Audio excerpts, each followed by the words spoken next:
చేయడానికి. ఈరోజు ఈ క్లాస్ వినడం వల్ల నీకు ఏమనిపించింది మొత్తం?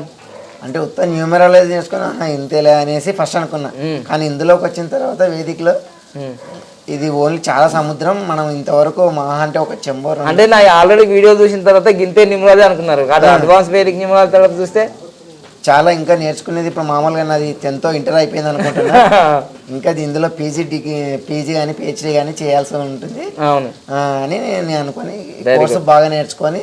Very good. అంటే ఇప్పుడు ఈ రోజు నేను ఆల్రెడీ బిజినెస్ ఏం పెట్టినాం కదా, బిజినెస్ ఏం ఎట్లా పెట్టినాము అని ఇక్కడ ఎక్స్ప్లెయిన్ చేసినాం కదా. అవును గురించి ఎట్లా వచ్చింది, ఏ కాంబినేషన్ లో పెట్టాలి, ఏ కాంబినేషన్ లో పెడితే సక్సెస్. ఫ్యామిలీస్ అయితే కొత్తగా చెప్పారు, 3 ఫ్యామిలీస్ ఉంటాయని ఏ వీడియోలో కూడా మీరు చెప్పలేదు. ఏ వీడియో చెప్పలేదు, ఏ న్యూమరాలజీ చెప్పలేదు, ఫస్ట్ టైం చెప్పారు, అది బాగా నచ్చింది. Very good. Okay, all the best. చక్కగా విజయం సాధించండి మళ్ళీ. సో అడ్వాన్స్గా మీరు డెవలప్ కావాలి. ఓకేనా, రైట్, ఆల్ ది బెస్ట్.